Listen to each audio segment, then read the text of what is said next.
मैं आपके पास वापस आता हूँ। इस वक्त हमारे साथ Faisal Karim Kundi sahab, central information secretary Pakistan Peoples Party, former deputy speaker national assembly हमारे साथ हैं। सर, आपका बहुत बहुत शुक्रिया, आपने हमें टाइम दिया। जी, अस्सलाम वालेकुम। जी वालेकुम। कुंडी साहब, सबसे पहले ये बताएं कि इस वक्त सिंध गवर्नमेंट में और फेडरल गवर्नमेंट में बजट के ऊपर क्या कन्फ्लिक्ट क्या चल रहा है? क्या आप आपस में अभी तक हम आगे नहीं क्रिएट कर सके? एक स्मूथ इन्वायरमेंट 3 साल के बाद भी नहीं हो सका है? बिस्मिल्लाहिर्रहमानिर्रहीम। देखें, कल मैंने चीफ मिनिस्टर साहब की प्रेस कॉन्फ्रेंस सुनी थी इनकी, और उन्हें जो खदशात जाहिर किए फेडरल के हवाले से और पीएसडीपी के हवाले से और अपनी स्कीमों के हवाले से, तो वो तो देखें सबके सामने है। जाहिर है कि उन्होंने कल मीटिंग अटेंड की और उसके बाद उन्हें उस पर प्रेस कॉन्फ्रेंस की कि मरकज जो है वो सिंध के साथ जो है वो ज्यादती कर रहा है। मुझे नहीं चाहिए मुझे समझ नहीं आ रही कि क्यों ये मरकज जो है वो इस तरह ज्यादती कर रहा है। चाहिए तो ये था कि वजीर आजम चाहे जिस तरीके से बन गए हैं, उनको सबको जो है वो बराबरी की बुनियाद पर देखना चाहिए। अगर उनको पीपल्स पार्टी की हुकूमत पसंद नहीं है सिंध की, लेकिन अवाम तो है ना, अवाम तो सिंध की है, पाकिस्तान की अवाम है। डेफिनेटली वजीर आजम साहब सिंध को ओन नहीं करते हैं, लेकिन फिर भी जो है वो प्रोजेक्ट जो है वो सिंध के हवाले से उनको देखें। कराची में इस वक्त काफी तादाद में MNAs हैं जिनका PTI से ताल्लुक है, तो वो भी है। और मुझे पता नहीं है कि कोई इतना तासुब जो है वो वज़ीर आज़म साहब जो है वो सिंध के साथ कर रहे हैं। फैसल करीम कुंडी साहब, जिस तरह से आपने कहा कि वहाँ अवाम में, आज असद उमर साहब ने यही स्टेटमेंट दी है कि हम सिंध गवर्नमेंट को पैसा नहीं देंगे क्योंकि मिसट्रस्ट है, ये करप्शन करते हैं, लिहाजा हम डायरेक्ट अवाम को देंगे। तो आप कॉन्स्टिट्यूशनली इस स्टेटमेंट को कैसे ले रहे हैं? देखें, अब असद उमर साहब तो मुझे उम्र में तो ज्यादा लगते हैं, लेकिन पॉलिटिकल अवेयरनेस उनकी गालिबन कम है। पहले तो उनको ये चाहिए था कि वो चेक कर लें कि ये फंड क्या कैश ट्रांजेक्शन होती है, क्योंकि अगर आप फंड देंगे तो प्रोजेक्ट की सूरत में देंगे ना। आप डायरेक्ट अवाम को कैसे फंड दे सकते हैं, या सिंध हुकूमत को डायरेक्ट कैसे? ये देखिए, हुकूमतें इम्प्लीमेंट करती हैं। अगर वो मतलब है कि फंड देंगे सिंध को, उसमें प्रोजेक्ट से रिफ्लेक्ट होंगे, उसमें प्रोजेक्ट में बताया जाएगा कि इस प्रोजेक्ट को इस तरीके से आप जो है वो ये प्रोजेक्ट है, उसका इतना फंड है, इनिशियल ये पैसे हैं, बाकी पैसे आएंगे। तो ये चीजें करना तो हुकूमतों का काम है। डायरेक्ट कैसे फंड को देंगे? मतलब है कि ये तो मुझे मन तक इनकी समझ नहीं आ रही कि डायरेक्ट फंड कैश की सूरत में देंगे, या जो है आप मिसट्रस्ट है आप हुकूमत के ऊपर इल्जाम लगाना बहुत आसान बात है। अपना बता दें कि आज चीफ जस्टिस सुप्रीम कोर्ट ने कहा है कि NHA जो है करप्शन का गढ़ है, NHA नाकाम हो चुकी है। NHA के जो है जो अफसरान है या जो NHA का डिपार्टमेंट है वो तबाही के दाने पे है। तो ये तो हम तो नहीं कह रहे, तो सुप्रीम कोर्ट की चीफ जस्टिस कह रहे हैं। और बाकी करप्शन की अगर बात की जाए तो उमर साहब बताएं ना कि उनके दौर में क्या क्या हुआ। अगर आप चीनी स्कैंडल देखें, आटे का स्कैंडल देखें, दवाइयों का देखें, पुलिस का देखें, डिजिटल पाकिस्तान और खबर में क्या था उनका देखें, क्या क्या कुछ किस कदम में BRT के PK की देखें। 40 अरब की जो जंगला बस्ती वो करप्शन से भरपूर थी, और 100 अरब की जो BRT है वो बिल्कुल पाक साफ जमीन से जुड़ी हुई है। तो असद उमर का वो बातें करें जो गश्ती हों। इनके अपने इतने बड़े बड़े स्कैंडल आए हैं, अरबों खरबों के स्कैंडल आए हैं। अभी रिसेंटली 1200 अरब रुपए जो है वो ऑडिटर जनरल शायद नहीं कह रहा कि कोरोना के जो पैसे हैं कोविड के बाद हमारे सोफी तक चले गए हैं। तो मतलब ये आज तक वैक्सीन नहीं प्रोवाइड करते लोग। बिल्कुल आप सही फरमा रहे हैं फैसल कुंडी साहब। कुछ मुबस्सरीन का कहना यह है कि पीपल्स पार्टी और PTI की आपस में अंडरस्टैंडिंग हो गई है, ख़ासतौर पे जब सेनेट में भी आपने वहाँ पे भी सब कुछ मैनेज हो गया, हुकूमती इताअत वालों ने, बाप ने आपको वोट दिया। उसके बाद आपने, उनका इल्ज़ाम ये है कि आपने ये डिसाइड कर लिया है कि आपने सिर्फ सिंध के अंदर अपनी हुकूमत को मजबूत करना है, आप बाकी सूबों को नहीं देख रहे हैं, ना तो आप ख़ास तौर पे कोई क्रिटिसिज्म कर रहे हैं। आप क्रिटिसिज्म किस किस्म की चाहते हैं? हाँ, प्रॉब्लम यह है कि आपका चैनल है, मैं आपको दावत देता हूँ, आप KP असेंबली में जाएं।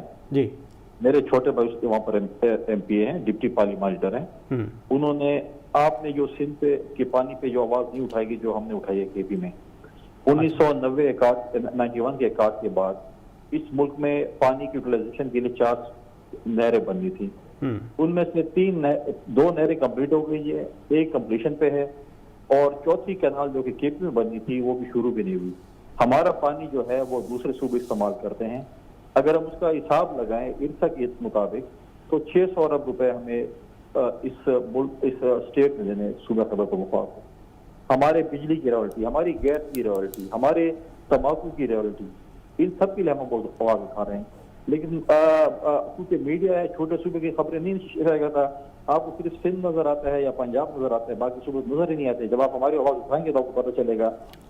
हम ये बात नहीं कर रहे हैं फैसल कुंडी साहब, हम ये कह रहे हैं कि खास तौर पे आपने पीडीएम से भी अलहदगी इख्तियार की। पीपल्स पार्टी एक मेजर पार्टनर था पीडीएम का, जो एक फोर्स बनके और अपोजिशन बनके और गवर्नमेंट को टफ टाइम देते, लेकिन आप उससे बाहर आ गए। अब आप ये बताएं कि आप पीडीएम बिल्कुल इन्ना लिल्लाहि व इन्ना इलैहि राजिऊन, या अभी कोई पॉसिबिलिटी है आप पीडीएम को रीज्वाइन करेंगे? देखिए, मेरे ख्याल में इन्ना लिल्लाहि बेहतर लफ्ज इसके लिए होगा क्योंकि हमारे रिजर्वेशन थी पीडीएम के जमातों ने जो हमें शो कॉज दिया था, या एक्सप्लेनेशन की बात करें, हम कोई किसी की रिटेशन लेने वाले नहीं है। हम एक इत्तेहादी जमात है, हमें कोई शो कॉज नोटिस नहीं दे सकता। जो जिन्होंने दिया उनको हमने जवाब शो कॉज कर दे दिए है। दूसरी बात यह है कि यही पार्टी जो थी, यही पीडीएम जो थी, ये इसलिए बनाई गई थी कि हम इस हुकूमत का खात्मा करें जो इस मुल्क पर मुसल्लत हुई है। लेकिन मरियम नवाज दूसरी तरफ कहती है कि मेरी ख्वाहिश है, मेरी पार्टी की ख्वाहिश है कि हुकूमत 5 साल पूरे करे। जब वो उनकी ख्वाहिश है 5 साल पूरे करे, फिर पीडीएम का क्या फायदा? फिर मौलाना साहब ने तो शो कॉज नोटिस पीडीएम को नहीं दिया। फिर ये चीजें जो है, हमारा जो प्लान ऑफ एक्शन था सेनेट के इलेक्शन के बाद, हमारा तो ये था कि हम लॉन्ग मार्च करेंगे, अदम एतमाद की तहरीक लेके आएंगे, उसके बाद हमारा आखिरी ऑप्शन इस्तीफे हैं। लेकिन मुझे नहीं पता कि मरियम नवाज साहब और मौलाना फजल रहमान को क्या सूझी, किनके कहने पे, किसके इशारे पे इन्होंने कहा कि जी आप लॉन्ग मार्च के साथ इस्तीफे दें। फैसल करीम कुंडी साहब, लेकिन मरियम नवाज साहिबा ने आज का स्टेटमेंट ये है कि हमारा पीपल्स पार्टी से कोई झगड़ा नहीं है, वो आपको अभी भी इनवाइट कर रहे हैं, लेकिन आप पीडीएम को इन्ना लिल्लाहि व इन्ना इलैहि राजिऊन कर रहे हैं। मेरे पहले वाले सवाल को आप इंडोर्स कर रहे हैं कि आप सिंध पे अपनी फोकस करना चाह रहे हैं, आप बाकी प्रोविंसेस में और ख़ास तौर पे आप वफाक में अपने आप को मोबिलाइज नहीं करना चाह रहे हैं। देखें, आपका पहला सवाल या दूसरा सवाल, मैंने कहा कि हम किसी की रिटेशन नहीं लेंगे। हम कहते हैं बिल्कुल अदम एतमाद की तहरीक लेके हम साथ देंगे। जब एक चीज जमहूरी तरीके से, अदम एतमाद के तरीके से आप जब हुकूमत गिरा सकते हैं, तो आप क्यों जो है वो कहेंगे आप इस्तीफे दें? क्या गारंटी है कि इस्तीफों के बाद मुल्क में जनरल इलेक्शन होगा? और हमने पहले कहा कि इस्तीफे आखिरी ऑप्शन होनी चाहिए, ठीक है? अब आखिरी ऑप्शन जो है इस्तीफे होनी चाहिए, लेकिन अदम एतमाद की तरीके से क्यों भाग रहे हैं? करें, क्योंकि अभी तो कहते हैं कि देखिए हमने तो गैर मशरूत तौर पर अपने पार्लियामेंट नेशनल असम्बली के मेंबर्स शहबाज शरीफ के हवाले के लिए इस बजट को नाकाम करें, इस बजट को जो है पास ना होने दें, हमारे सारे मेंबर्स आपके साथ होंगे। लेकिन ये चीज कि आप कहें कि अब किसी की रिटेशन के जरिए बैठे पीडीएम में, कोई हमें डिक्टेट करे, कोई हमें ये बात करें, तो ये नहीं हो सकता कि हम किसी की रिटेशन के जरिए बैठे। दूसरी बात यह है कि हम कहते थे कि रोटेशन भी हो। मौलाना साहब बड़ा जमान है सदारत कुर्सी पे, अब किसी और को भी बारी नहीं। जैसे आप ARD को देखें, ARD की तहरीक में रोटेशन होती थी, तो ये चीजें हमारी रिजर्वेशन है। हम ये नहीं कहते कि हम पीडीएम में वापस नहीं जाएंगे, लेकिन अगर हमारी रिजर्वेशन दूर होती है तो फिर हम जाएंगे। अगर हमारी रिजर्वेशन दूर नहीं होती है तो आप ना ही समझें। आपकी सपोज करें, मैं आपसे भी एक सवाल कर लेता हूं कि इस वक्त मुल्क में शदीद गर्मी है, इवन पेशावर में भी 40 से अबो टेम्परेचर है, और मुल्क में शदीद तरीन की लोड शेडिंग है। पीपल्स पार्टी ने अपना इंडिविजुअल क्या लाएमल बनाया है, क्या स्ट्रेटजी है कि आप क्या टफ टाइम देने जा रहे हैं? कोई अब आप इस पे अपना ओपिनियन दें सर। बिल्कुल, हम इसको हर उसमें उठाएंगे, अवाम में कल हमारी प्रेस कॉन्फ्रेंस भी हम अवाम में उठाएंगे। खैबर पख्तूनख्वा असम्बली जो आपने अभी बात की, हमने खैबर पख्तूनख्वा असम्बली में जो है अपनी रेजोल्यूशन जमा कराई हुई, उसके ऊपर जो नाअहल और नालायक हुकूमत मुसल्लत की, जो कह रहे थे कि हमने लोड शेडिंग खत्म कर दी है, आज बताया जा रहा है। आप देखेंगे 18-18, 20-20 घंटे लोड शेडिंग आ गई। तो ये सबके सामने है कि इनकी नाअहली की कितनी नाअहल है। हम हर फोरम पे अवाम के जो मसाइल है उनकी आवाज उठाएंगे, चाहे वो लोड शेडिंग के है, चाहे वो महंगाई है, चाहे वो बेरोजगारी है।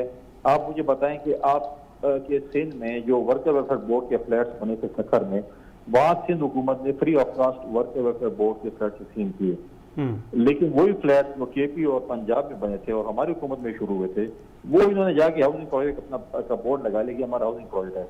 भाई ये वर्कर वेलफेयर बोर्ड के फ्लैट है जिसको आप लोगों ने ये इसका फैसल कर्मी कुंडी साहब, इसका हल तो ये है ना कि आप हाउस में जाके इसके लिए आप कोई बिल मूव करें ना। ये तो मैंने पहले भी आपके सीनियर लीडर से सवाल रखा था कि ये बातों से तो नहीं होगा ना।